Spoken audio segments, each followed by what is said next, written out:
نحمده ونصلي على رسوله الكريم أما بعد أعوذ بالله من الشيطان الرجيم بسم الله الرحمن الرحيم محترم سامعین کرام، میرے بزرگوں، دوستوں، عزیز ساتھیوں، نوجوانوں اور عزیز ماؤں بہنوں، آج عید الاضحیٰ کا یہ مبارک دن تھا جو گزر گیا۔ اللہ تبارک و تعالی نے ہمیں یہ مبارک موقع اپنے فضل و کرم سے عطا فرمایا تھا۔ اللہ تبارک و تعالی نے قربانی کرنے کی بڑی تعداد میں ہم لوگوں کو توفیق عطا فرمائی۔ سب سے پہلا عمل جو ہم نے کیا وہ آج عید الاضحیٰ کی نماز ادا کی گئی، اور اس کے بعد قربانی کرنے والا عمل جو اللہ تبارک و تعالیٰ کو بہت پسندیدہ ہے، اور اتنا پسندیدہ ہے کہ جس جانور کو ہم اللہ کے لیے ذبح کرتے ہیں، قربانی پیش کرتے ہیں، اس کا خون زمین پر گرنے سے پہلے اللہ تبارک و تعالیٰ قبول فرما لیتا ہے۔ اب سب سے اہم بات کہ عید الاضحیٰ کی نماز ادا کرنے کے بعد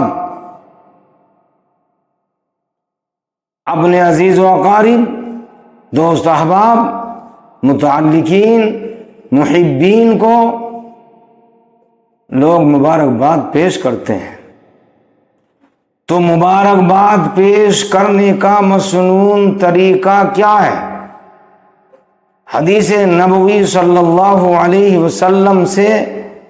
ہمیں کیا ملتا ہے، اس پر غور کرنا چاہیے، چونکہ جو عمل مسنون ہوتا ہے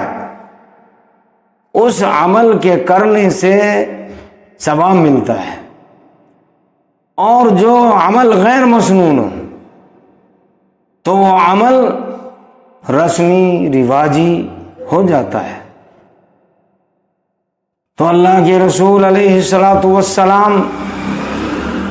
کے زمانہ مبارکہ میں ایک صحابی ہیں حضرت واصلہ رضی اللہ تعالی عنہ، وہ فرماتے ہیں کہ میں رسول اللہ صلی اللہ علیہ وسلم کی خدمت میں حاضر ہوا، اور آپ کی خدمت میں حاضر ہونے کے بعد میں نے کہا تقبل اللہ منا ومنک، ہمارے اور آپ کے اعمال اللہ تعالیٰ قبول فرمائے۔ تو رسول اللہ صلی اللہ علیہ وسلم نے فرمایا ہاں ہاں ضرور، تقبل اللہ منا ومنک،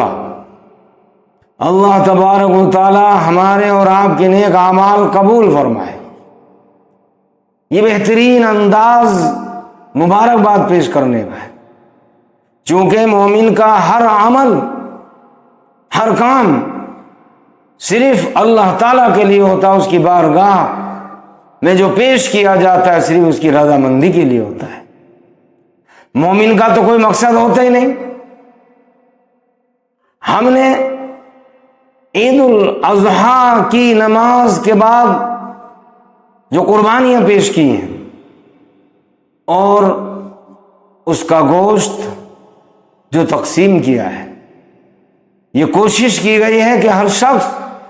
غریب، امیر، دوست، محبین، ہر ایک کو تحفے میں اور ہدیے میں گوشت پیش کیا گیا اور کیا جاتا ہے۔ بہت اچھی بات ہے، لیکن یہاں بھی اس بات کا خیال ہونا چاہیے نام و نمود نہ ہو، تفاخر نہ ہو، یہاں بھی صرف مرضی مولا۔ چونکہ مومن کا جو عمل ہوتا ہے، مومن کا جو کام ہوتا ہے، وہ صرف اللہ کے لیے ہوتا ہے۔ یعنی قربانی والا عمل ہو، نماز پڑھنے والا عمل ہو، یہ سارے کا سارا ہر عمل صرف اللہ کے لیے ہوتا ہے۔ اور رب نے فرمایا وہ نسکی و محیایا و مماتی للہ رب العالمین، یہ فرمایا کہ نماز اور قربانی صرف اللہ کے لیے، یعنی نماز پڑھنا، قربانی کرنا، نذرانہ پیش کرنا بارگاہ عزتی میں، یہ سب اللہ کے لیے ہوتا ہے۔ اس لیے بندہ جو بھی کرتا ہے وہ اللہ کے لیے کرتا ہے۔ تو آج قربانی کرنے کا مقصد ایک عظیم اور ہے کہ ہم نے جانوروں کو تو قربان کر دیا اللہ کے لیے اور اللہ کی خوشنودی کے لیے، لیکن ہمیں اپنی بری عادات کو، برے اعمال کو، جھوٹ فریب کو، مکاری کو، اور اسی طرح سے غیبت کو، زنا کو، اور تمام برے اعمال کو، بلا وجہ کسی کو برا کہنا، اور سود کھانا، سود لکھنا، اس پر گواہ بننا، اور اسی طرح سے جھوٹ بولنا، بات بات میں گالیاں دینا، حسد کرنا، کینہ کرنا، وغیرہ وغیرہ، ان سارے برے اعمال کو ہمیں آج قربان کر دینا چاہیے۔ یہ عظیم قربانی ہے، اور اس قربانی کا عظیم مقصد بھی یہی ہے کہ ہماری بری عادات، برے اخلاق، یہ سارے کے سارے قربان ہو جائیں، اچھے اخلاق پیدا ہو جائیں، اچھا کردار بن جائے، ہم اللہ کے مطیع فرما بردار بن جائیں، اللہ کے نیک بندے بن جائیں، اور اللہ تبارک و تعالیٰ کی مرضیات پر چلنا ہم سب کو آسان ہو جائے۔ اللہ کی نامرضیات پر ہم نہ چلنے والے بن جائیں اور اللہ کی مرضیات پر چلنے والے بن جائیں، تو اللہ کے محبوب بندے بن جائیں گے، اللہ کے پیارے بندے اور اللہ کے پیاری بندیاں بن جائیں گی، اور اللہ تبارک و تعالیٰ ہمیں اپنا بنا لے گا۔ اور جب اللہ اپنا بنا لے گا تو پھر نہ ہمیں کوئی غم ہوگا، نہ ملال ہوگا، نہ کوئی پریشانی ہوگی، نہ کوئی حالات ہوں گے، نہ ہم غمگین ہوں گے اور نہ رنجیدہ ہوں گے، اور ہمارے قلب کو بہت سکون میسر ہوگا۔ اس لیے ہمیں ہر عمل کو سمجھنا چاہیے، اور یہ جو قربانی کے 2 دن باقی رہ گئے ہیں، اس کو بھی ہمیں ٹھیک ٹھیک گزارنے چاہیے۔ قربانی بھی کر لی ہم نے، عید کی نماز بھی پڑھ لی ہم نے، اور عید کے دن اکثریت کے ساتھ فجر کی نماز بھی ادا کر لی، لیکن اب اس کے بعد ظہر کی نماز آئی، ظہر کی نماز کے بعد عصر کی نماز آئے گی،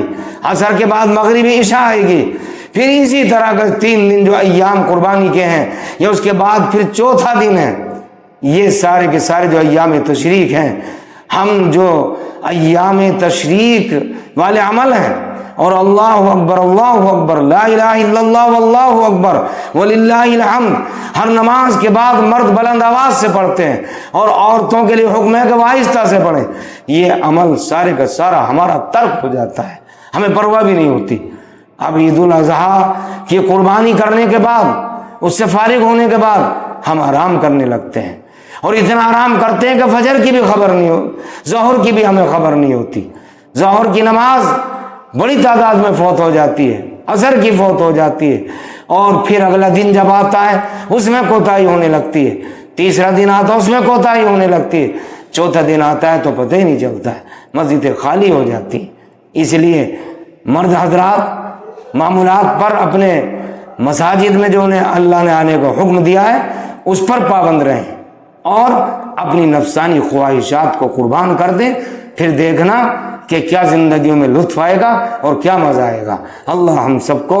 عمل کی سعادت اور توفیق نصیب فرمائے۔ وآخر دعوانا ان الحمد للہ رب العالمین۔